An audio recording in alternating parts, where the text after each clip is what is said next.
নমস্কার বন্ধুরা, কেমন আছো? ভালো আছো, সুস্থ আছো? আমি আজকে দোকানের মতনই এগ রোল বানিয়ে শেয়ার করব। বানানো একদমই সহজ, খেতেও ভালো লাগবে। একবার এভাবে বানিয়ে খেলে দোকানের রোল খেতে পছন্দ করবে না। আমরা যখনই খেতে ইচ্ছে করে এভাবেই বানিয়ে নিই। তাহলে দেখে নেওয়া যাক, দেরি না করে।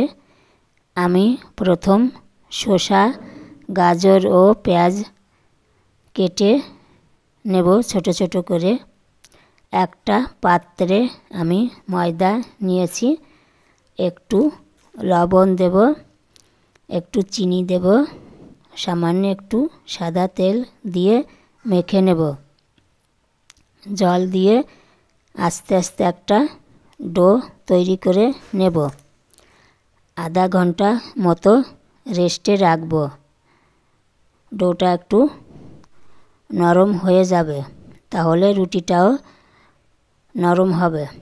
আমি এখানে অল্প ময়দা ব্যবহার করেছি, 3টে মতো রোল হবে এমন পরিমাণেই ময়দা নিয়েছি।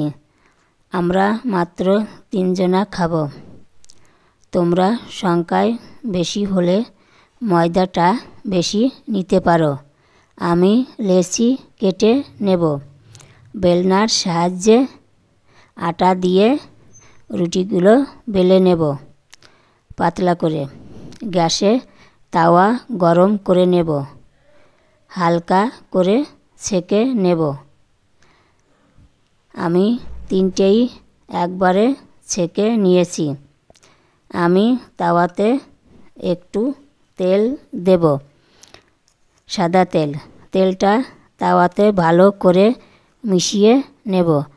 নন স্টিকের প্যান হলে ভালো হতো, আমার কাছে নেই, তাই আমি তাওয়াতেই রুটি বানাবো।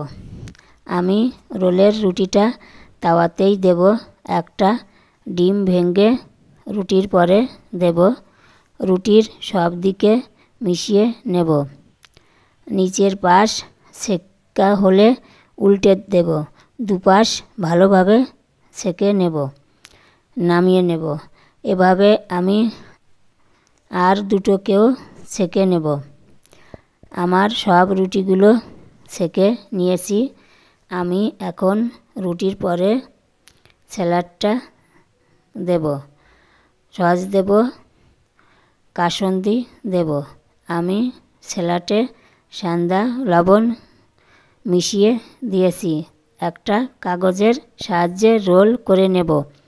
হয়ে গেছে কমপ্লিট এগ রোল। এভাবে আর দুটোকে বানিয়ে নেব। যেসব বন্ধুরা ডিম খায় না তাদের জন্য নিরামিষ রোলের রেসিপি বানিয়ে ফেসবুকে দিয়েছি, দেখে নিও। আমার এগ রোলের ভিডিওটা কেমন লাগলো কমেন্টে জানিও। আর এরকম নতুন নতুন রেসিপি দেখতে হলে ইউটিউব চ্যানেলটাকে সাবস্ক্রাইব করে সঙ্গে থেকো। যেসব বন্ধুরা ভিডিওটা দেখছো কিন্তু সাবস্ক্রাইব করছো না, প্লিজ একটা সাবস্ক্রাইব করে দিও।